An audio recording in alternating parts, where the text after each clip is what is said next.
제가 2004년도에 달라스에서 이제 공부를 하고 있었을 때 달라스 한인 사회를 아주 발칵 뒤집히는 그런 사건이 하나 있었습니다. 그게 뭐냐면 달라스에 300명 정도 되는 중형교회 교회 목사님이 있으셨는데 갑자기 사임을 하셨어요.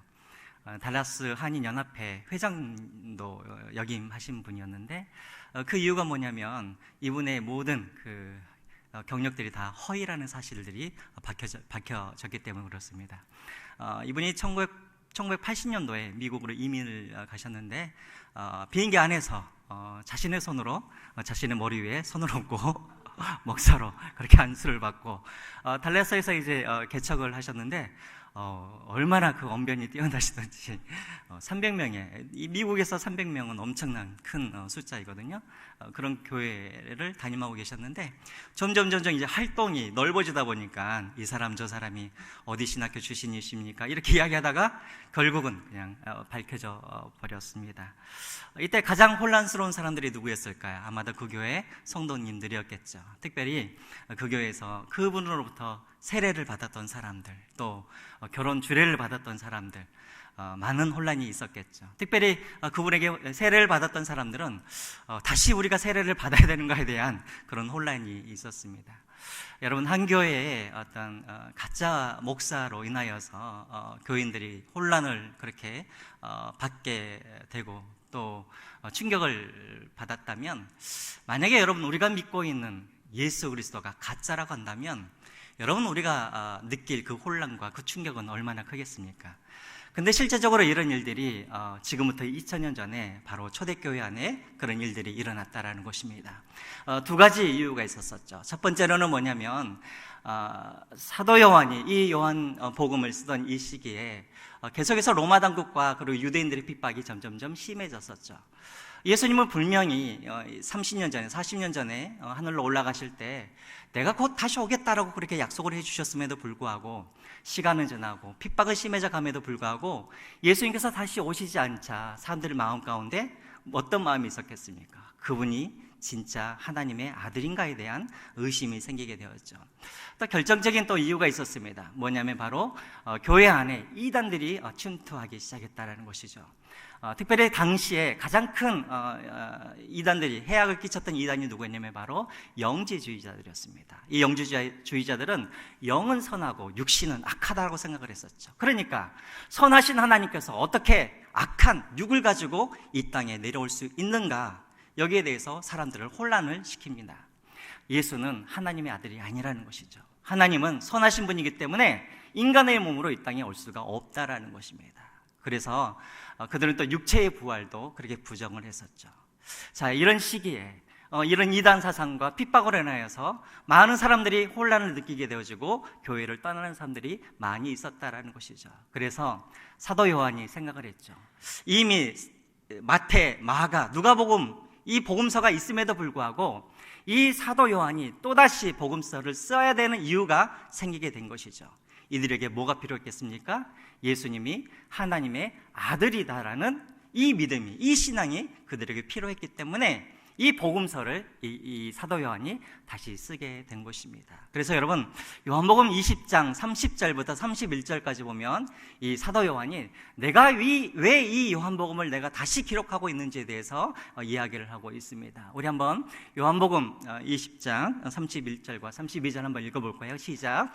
오직 이것을 기록함은 너희로 예수께서 하나님의 아들 그리스도이심을 믿게 하려 하며 또 너희로 믿고 그 이름을 힘입어 생명을 얻게 하려 함이니라 라고 되어 있습니다. 그래서 이 요한복음을 쓴 이유는 시간에 따라서 예수님께서 언제 태어나셨고 언제 죽으셨고 이것을 기록하고자 하는 것이 아니라 예수님이 하나님의 아들이라는 것을 증거하기 위해서 이 주제별로 그렇게 썼습니다. 그러니까는 여러분들이 요한복음을 읽으시다가도 이것은 예수님의 후기 사역 때 나타나는 사역 이 기적인데 왜 초기에 나와 있지? 이것은 여러분 상관이 없습니다. 왜? 요한복음은 시간에 따라 쓰여진 것이 아니라 이 예수가 하나님의 아들이다라는 것을 증거하기 위해서 쓴 것이기 때문에 시간과는 상관이 없다라는 것이죠. 그래서 요한복음 1장은 무엇을 기록하고 있냐면 예수님과 함께 오래 동행했던 누굽니까? 제자들의 입을 통하여서 예수가 하나님의 아들이다라고 그렇게 증거를 하고 있습니다. 그리고 2장부터 12장까지는 우리가 잘 알고 있는 7가지 표적이 있죠. 이 7가지 표적을 통하여서 무엇을 보여주고 있습니까? 예수님이 하나님의 아들이다라는 것을 보여주고 있죠. 그 다음에 13장부터 그리고 17장까지는 누가 그것을 또 말을 하고 있냐면 예수님이 스스로 내가 하나님의 아들이다라고 스스로 또 증거를 하고 있습니다. 그리고 18장부터 21장까지는 이 앞에 나와 있는 모든 이 증거들이 다 사실이다라는 것을 보여주기 위해서 예수님이 뭘 하십니까? 십자가에서 못 박혀 죽으시고 부활하시는 그런 장면을 통하여서 내가 하나님의 아들이다라는 것을 보여주고 있는 것이죠. 그래서 여러분, 요한복음을 왜 다른 복음서도 있는데 왜 썼을까? 이유는 딱 하나입니다. 뭐라고요? 예수가 하나님의 아들 되심을 보여주기 위해서 쓰셨다라는 것입니다. 이것들을 염두하시면서 여러분들이 이번 달, 다음 달 계속해서 큐티를 그렇게 해가시기 바랍니다. 오늘 우리가 읽은 이 본문은 1장입니다. 1장은 아까 뭐라 그랬었죠? 예수님과 오래 함께 지냈던 제자들의 입을 통하여서 예수님이 하나님의 아들이다라는 것을 증거하기 위해서 1장이 기록된 것입니다. 오늘 우리가 읽은 이 본문은 빌립과 나다나엘이 예수님을 만나게 되어지는 그런 과정과 그리고 이들이 예수님이 하나님의 아들이다라는 것을 오늘 이 본문을 통해서 보여주고 있죠. 먼저 여러분, 우리가 43절을 한번 읽어보겠습니다. 43절입니다. 시작. 이튿날 예수께서 빌립을 만나 이르시되 나를 따르라 하시니, 예수님이 갈릴리로 나가십니다. 누구를 만나기 위해서요? 빌립을 만나기 위해서. 예수님께서 우연히 지나가시다가 빌립을 만난 것이 아니라 이 빌립을 제자 삼기 위해서 예수님께서 갈릴리로 나가신 것이죠. 근데 빌립을 만나자마자 예수님께서 뭐라고 그러십니까? 43절에 뭐라고 나와 있어요? 나를 따르라 라고 되어 있죠. 여러분, 이상하지 않습니까?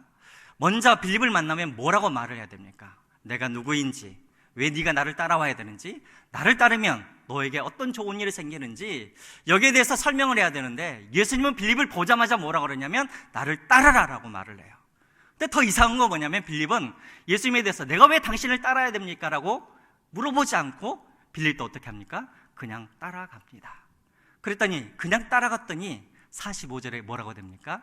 빌립이 친구 나다나엘에게 내가 누구를 봤다고 말을 해요? 메시아를 만났다라고 그렇게 고백을 하게 된다는 것이죠.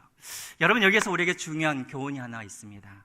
우리가 하나님을 따르는 그런 방법, 우리가 하나님을 따르는 그 원리가 여기에 담겨져 있다는 것이죠. 우리는 항상 하나님께 우리가 순종하거나 또 우리는 항상 하나님 앞에 어떤 일들을 하기 전에 먼저 우리가 하나님 앞에 요구하는 것들이 있습니다. 주님, 내가 먼저 이해되게 해주십시오. 주님, 먼저 주님이 나를 설득시켜 주십시오. 그러면 내가 주님을 따르겠습니다라고 그렇게 우리는 말을 합니다. 하지만 하나님을 따르는 방법은, 예수 그리스도를 따르는 방법은 먼저 이해를 해야 따르는 것이 아니라 우리가 따를 때 우리가 뭐 하게 됩니까? 이해가 되어진다라는 것이죠. 여러분, 이것은 매우 중요합니다. 우리는 자꾸 하나님께서 우리에게 무엇인가를 순종을 요구할 때 우리는 하나님께 늘 이렇게 이야기하죠. 주님, 먼저 저를 설득해 주십시오. 주님, 먼저 나를 이해시켜 주십시오. 내가 이해되면 내가 주님을 따르겠습니다라고 우리가 그렇게 말을 하지만, 하나님의 방법은 아니야, 네가 먼저 나를 따라와. 그러면 이해가 될 거야. 이것이 바로 주님의 원칙이라는 것입니다. 왜 그렇습니까? 주님은 우리의 탐구의 대상이 아니라 주님은 우리의 믿음의 대상이기 때문에 그렇습니다. 우리 한번 따라서 해볼까요? 예수님은 우리의 탐구의 대상이 아니라 믿음의 대상이다. 그러므로 여러분, 우리가 아무리 지혜가 많고 내가 아무리 경험을 많아도 우리가 예수님을 탐구한다 그래서 예수님을 이해할 수는 없는 거예요. 예수님을 이해하기 위해서는 먼저 무엇을 해야 되냐면 믿음의 대상이 되신 이 예수님을 먼저 믿고 따를 때 그 이후에 하나님은 우리를 이해시켜 주신다라는 것이죠. 그러므로 여러분, 때로는 하나님께서 우리를 정말 이해할 수 없는 어떤 상황으로 우리를 인도하실 때가 있어요. 그럴 때 우리는 항상 먼저 하나님, 나를 이해시켜 주십시오. 이 상황이, 이 일이 왜 일어났는지 먼저 나를 설득해 주십시오. 이렇게 하면은요, 절대 이해할 수가 없어요.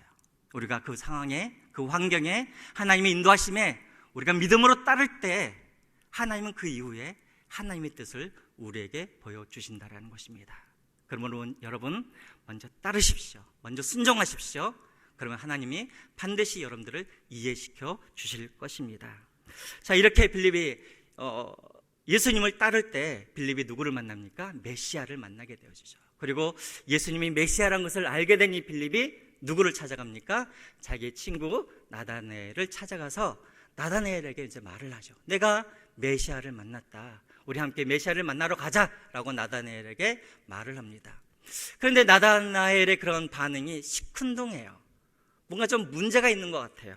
우리 여러분 46절 말씀을 한번 보겠습니다. 46절 나다나엘의 고백입니다. 우리 한번 읽어볼까요? 시작. 나다나엘이 이르되 나사렛에서 무슨 선한 것이 날 수 있느냐? 빌립이 이르되 와서 보라 하니라. 나다나엘이 빌립의 이야기를 듣습니다. 메시아를 만났다. 아마 나다나엘이 흥분을 했겠죠. 메시아가 나타났다고? 그런데 이제 이 빌립이 뭐라고 그럽니까? 그는 요셉의 아들이고 나사렛의 예수라고 그렇게 말을 하니까 갑자기 나다나엘이 마음이 꾹 닫혀져요. 왜 그렇습니까? 뭐라 그럽니까? 나사렛에서 무슨 선한 것이 나겠느냐라는 이 말 때문에 그렇습니다. 여러분, 나다나엘은 이 나사렛에 대한 편견을 가지고 있었다라는 것이죠. 여러분, 여기에는 두 가지 의미가 있습니다. 첫 번째로는 이 나다나엘이라는 이 사람은 구약에 정통한 사람이에요. 이 사람은 구약에 잘 알고 있었어요. 우리가 이따가 이제 보면 알겠지만 이 나다나엘이라는 사람은 늘 메시아를 기다렸던 사람이었던 것이죠. 그래서 이 나다나엘은 메시아가 어디서 태어날 줄 이미 알고 있었어요. 미가서에 보면은 메시아가 어디서 태어나게 되어 있습니까? 베들레헴에서 태어난다고 되어 있죠. 그런데 빌립이 나사렛 예수라고 하니까 뭐라고 그럽니까? 나사렛에서 무슨 선한 게 나겠느냐라고 그렇게 말을 한 것이죠.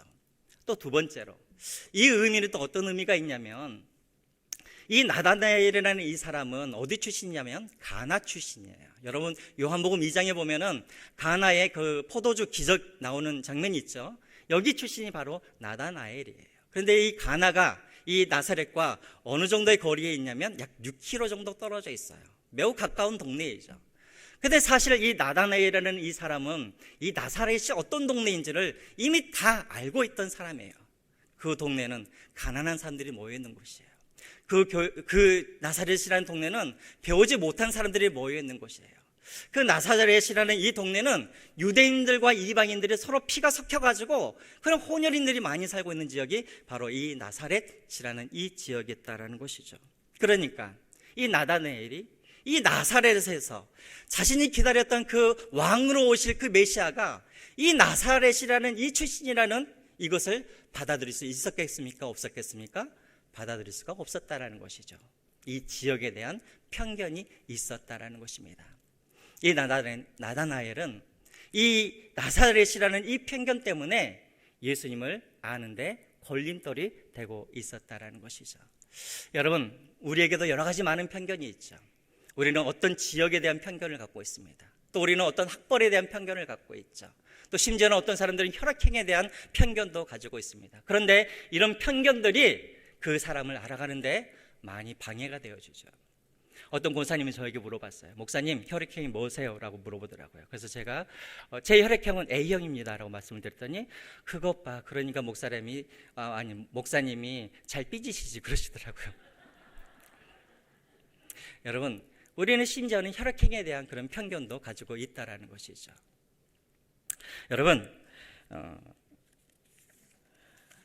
어떤 편견이라는 것은요, 진리를 알아가는데 걸림돌이 되듯이 우리가 하나님에 대한 편견을 갖고 있으면 우리가 하나님을 알아가는 데 있어서 아주 큰 걸림돌이 있다라는 것입니다.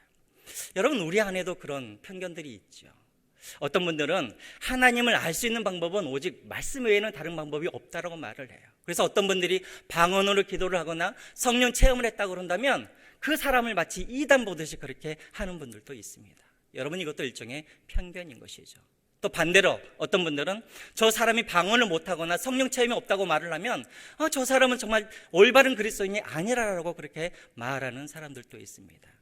또 어떤 분들은 치유를 위해서 기도를 하거나 또 복을 위해서 기도하는 사람들을 보면 왜 저 사람은 지금도 예수님께서 기적을 일으킬 것이라고 그렇게 생각하고 왜 저렇게 저급한 그런 믿음을 가지고 있어라고 말하는 사람들도 있다라는 것이죠. 여러분, 우리도 알지 못하는 그런 편견들이 우리 안에 그렇게 있다라는 것이죠. 이런 편견들이 우리가 하나님을 알아가는 데 있어서, 예수님을 알아가는 데 있어서 걸림돌이 되고 있다라는 것입니다.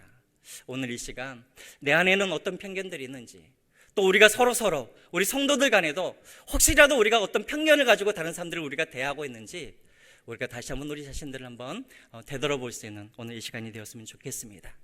자, 이렇게 편견으로 인해서 예수님에 대해서 문을 닫고 있는 이 나다나엘에게 빌립이 뭐라 그러냐면, 우리 46절을 한번 다시 한번 볼까요?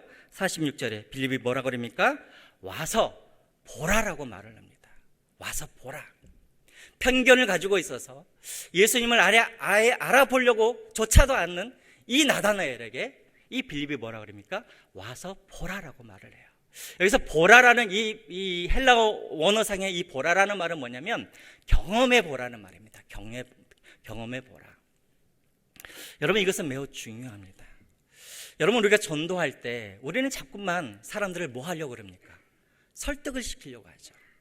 여러분들이 밖에 나아가면 많은 사람들이 교회에 대해서 편견을 갖고 있고 하나님과 예수님에 대해서 편견을 갖고 있는 많은 분들이 있습니다. 그럴 때 우리 그리스도인들은 자꾸만 어떻게 하려고 그러냐면 그 사람을 이해시키려고 그래요. 그 사람을 자꾸 설득시키려고 그래요. 그래서 교회를 데려오려고 그래요. 여러분, 그런데 우리가 경험을 해봤지만 자꾸만 설득을 시키려고 그러고 이해시키려고 그러면 그 사람들이 이해가 되어집니까? 설득되어 되어지던가요? 안 되죠. 방법은 하나입니다. 뭐예요? 그냥 그 사람이 예수님께 나와서 예수님을 보도록 해야 한다라는 거예요.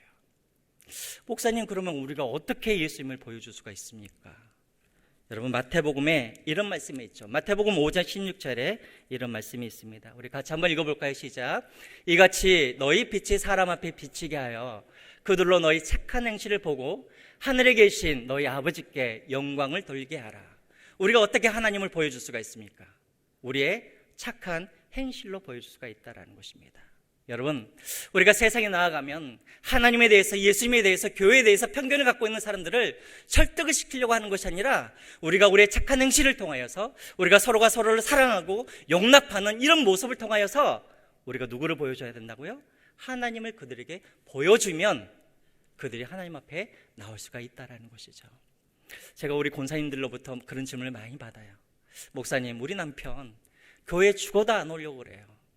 근데 이야기를 들어보면 항상 어떻게 시도를 하고 있냐면 남편을 자꾸만 설득을 시키려고 그래요. 이해시키려고 그래요. 우리 예수님은 그런 분이 아니야. 교회는 그런 곳이 아니야. 우리 하나님은 그런 하나님이 아니야. 그런데 여러분, 한 번도 성공했다는 이야기를 들어본 적이 없어요. 방법은 하나예요. 무엇일까요? 내가 가정에서 내가 예수 그리스도의 그런 닮아가는 삶을 누구에게 보여주는 거예요? 남편에게 보여주는 것이죠. 여러분, 우리 교회도 마찬가지입니다. 우리 교회가 왜 서로가 하나가 되어야 됩니까? 우리 교회가 왜 사랑을 해야 됩니까? 그 이유는 무엇입니까? 세상에 교회에 대해서, 하나님에 대해서 편견을 갖고 있는 사람들이 우리 교회를 보면서 누구를 보라는 거예요? 하나님을 보여주기 위해서 우리는 하나가 되어야 되고, 우리는 서로가 사랑해야 되고, 우리 교회는 하나님을 닮아가고 예수님을 닮아가는 그런 공동체가 되어야 한다라는 것입니다. 그런 착한 행실로 하나님을 보여주시는 여러분과 또 우리 교회가 되기를 주님의 이름으로 부탁드립니다. 자, 이제 빌립이 나다나엘을 데리고 예수님께 나아가죠. 그런데 예수님께서 저기에서 나다나엘이 오는 것을 보시면서 예수님께서 이렇게 말씀을 하세요. 우리 47절입니다. 47절 한번 같이 읽겠습니다. 시작. 예수께서 나다나엘이 자기에게 오는 것을 보시고 그를 가리켜 이르시되 보라, 이는 참으로 이스라엘의 사람이라 그 속에 간사한 것이 없도다. 나다나엘이 빌립과 저기에서 오는 것을 보시고 예수님께서 이제 말씀을 하시죠. 나다나엘아, 내가 너를 봤더니 너는 참으로 참 이스라엘 사람이고 네 안을 보니 네 안에는 간사한 것이 없도다 라고 그렇게 말씀을 하십니다. 그러면 여러분 같으면, 여러분들이 만약에 나다나엘이라면 여러분들은 어떻게 말씀하시겠습니까? 아이고, 저 그런 사람 아닙니다, 이렇게 겸손하게 말을 하겠죠. 근데 나다나엘이 그 다음 절에 뭐라 그러냐면 제가 그런 사람인 줄 어떻게 하셨어요? 라고 그렇게 말을 하는 장면이 나와요. 우리 그 다음 절을 한번 볼까요? 우리 48절입니다. 시작. 나다나엘이 이르되 어떻게 나를 아시나이까? 예수께서 대답하여 이르시되 빌립이 너를 부르기 전에 내가 무화과 나무 아래에 있을 때 보았노라.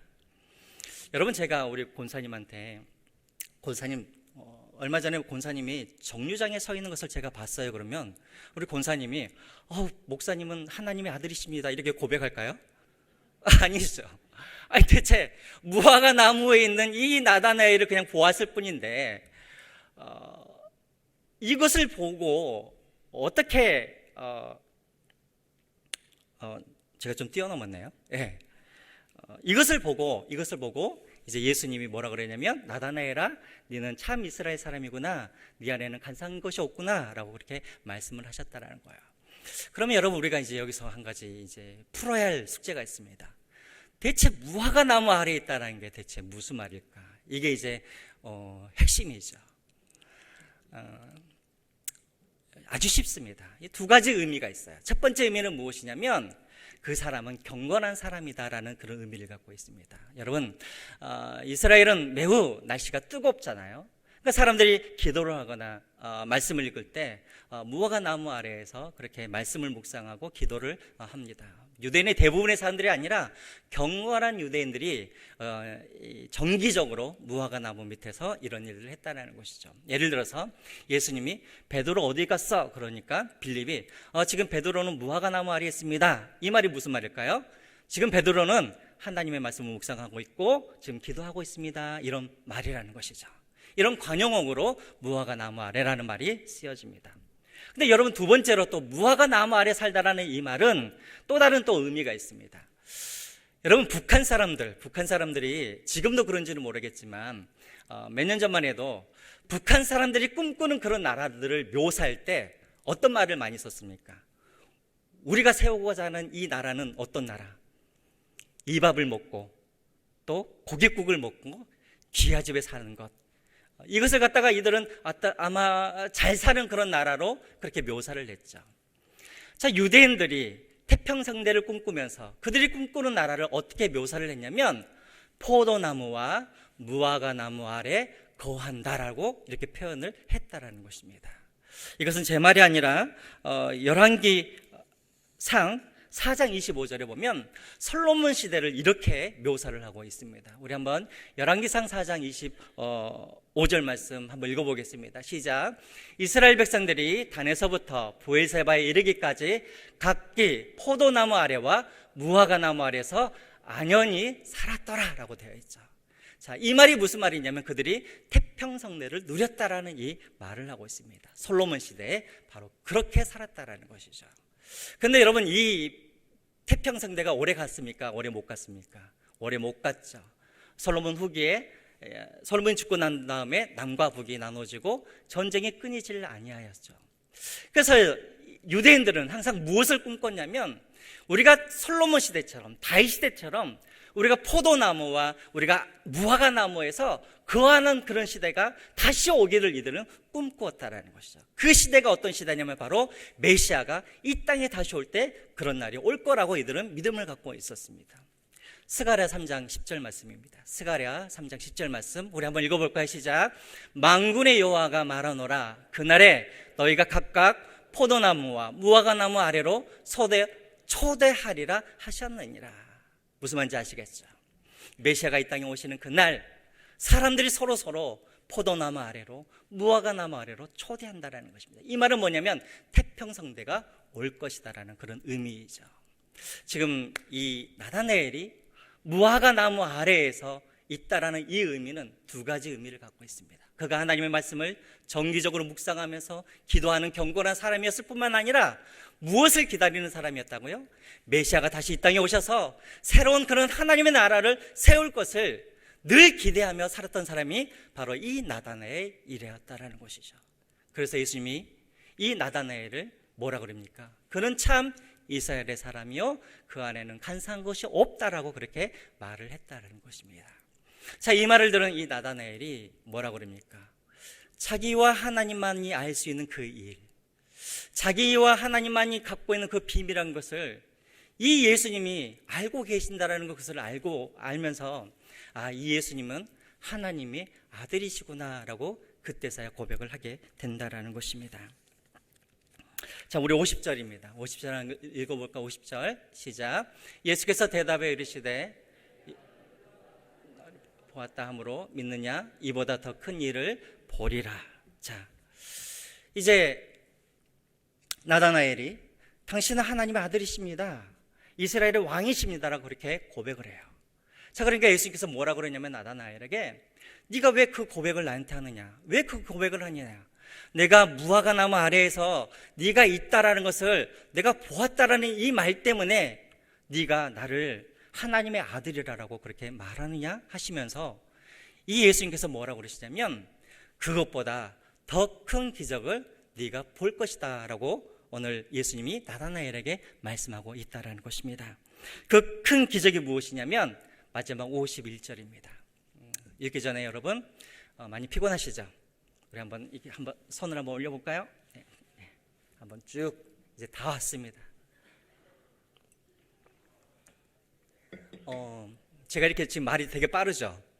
왜냐면 제가 오늘 이렇게 막 쳐봤더니 8장이 나오는 거예요. 8장이면 보통 40분이거든요. 그래서 제 마음이 막 급해가지고 지금 말을 막 빨리 하고 있는데 시계를 보니까 37분이에요. 너무 빨리 지금 가고 있어요. 네, 이제 자, 예수님께서 나다나엘에게 뭐라 그러냐면 야, 네가 무화과 나무에 있다는 것을 내가 말했다, 내가 보았다 그래서 내가 하나님의 아들이라고? 아니야. 내가 너에게 더 큰 기적을 내가 보여줄 거야. 근데 여기서 더 큰 기적이란 게 뭔가? 51절입니다. 우리 51절 마지막으로 한번 읽어보겠습니다. 시작.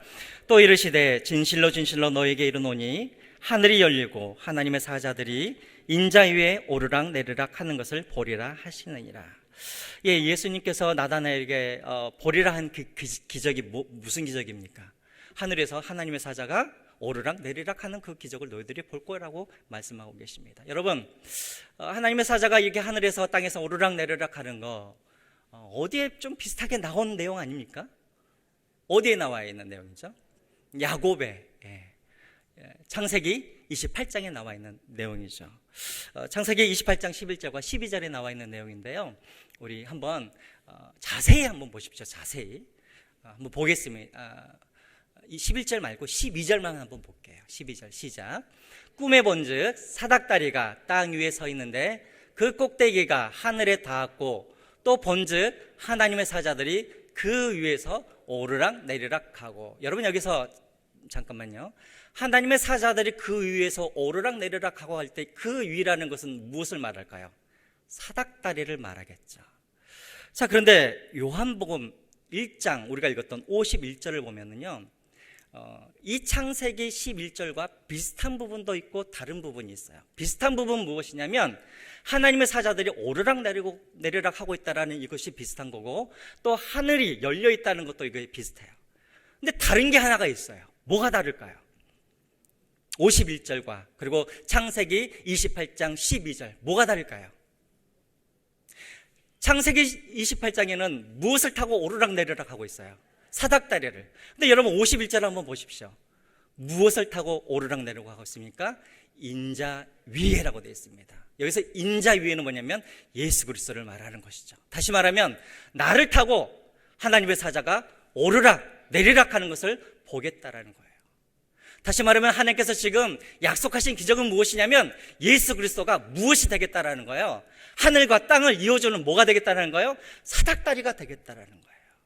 이게 기적이라는 거예요.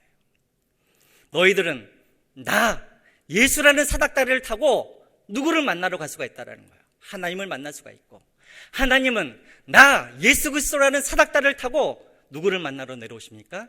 우리 인간들을 만나러 오는 그런 기적들이 일어날 거라는 것이죠. 그 기적이 여러분 언제 일어났습니까? 언제 일어났어요? 예수님께서 십자가에 못 박혀 죽으시는 그때, 그 십자가가 바로 여러분 사닥다리가 된 것이죠. 수천 년 동안 하나님과 인간 사이에 끊어졌던 이것을 누가 메꾸어집니까? 예수 그리스도께서 십자가의 죽으심으로 말미암아, 그가 화평의 제물로 죽으심으로 말미암아 하나님과 인간 사이에 끊어졌던 것들이 다시 어떻게 됩니까? 연결되어지는 것이죠. 예수 그리스도가 사닥다리가 되어서 그 일들을 하시는 것을 누가 보겠다는 거예요? 너희들이 보겠다라는 거예요.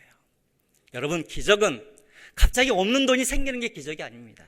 기적은 공부 못한 내 아들이 서울대 가는 게 기적이 아니고, 기적은 내 병이 갑자기 나은 게 기적이 아니라 수천 년 동안 끊어졌던, 죄로 말미암아 끊어졌던 하나님과 우리 사이에 사닥다리가 연결되어서 하나님이 이 땅에 내려올 수가 있고 우리가 하나님을 볼 수 있는 그런 일들이 일어나는 것이 바로 뭡니까? 기적이라는 것이죠. 예수 그리스도는 이 땅에 사닥다리가 되기 위해서 오셨다는 거예요. 하늘의 풍성한 은혜와 하나님의 하늘의 그런 영생을 이 예수라는 사닥다리를 통해서 우리에게 주시기 위하여서, 그리고 우리는 이 예수라는 사닥다리를 통해서 하나님께 나아가는 이 길들이 십자가를 통해서 이루어졌다는 것입니다. 이것을 제자들이 볼 수 있는 특권을 주겠다라고 오늘 예수님이 나다나엘에게 그렇게 이야기하고 있는 것이죠. 여러분, 우리는 이미 그 기적을 체험한 사람들입니다. 믿으십니까? 그리고 우리는 이미 이 특권을 우리는 누리고 사는 사람들입니다. 우리는 어디서든지, 교회뿐만 아니라 우리가 가정에 있든지 우리가 직장에 있든지, 우리는 예수라는 그 사닥다리를 통해서 우리는 언제든지 하나님께 나아갈 수 있는 그런 길들이 열려져 있고요, 우리가 어떤 상황과 어떤 환경이 있든지 하나님은 예수라는 이 사닥다리를 통해서 우리에게 도움을 주시고 은혜를 베풀어 주시고 우리를 찾아오시는 그런 길들이 열려졌다라는 것입니다. 이런 특권들을 누리시는 여러분 모두가 되시기를 주님의 이름으로 부탁드립니다. 이제 말씀을 맺겠습니다. 여러분, 세상 사람들은 많은 편견을 갖고 있습니다. 방법은 하나입니다.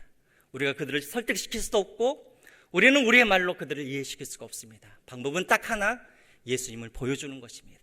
그것은 무엇이냐면 우리의 선한 행위를 통하여서, 또 우리 교회가 서로가 사랑하는 이 모습을 통하여서 우리가 편견을 갖고 있는 그들에게 하나님을 보여주는 것이죠.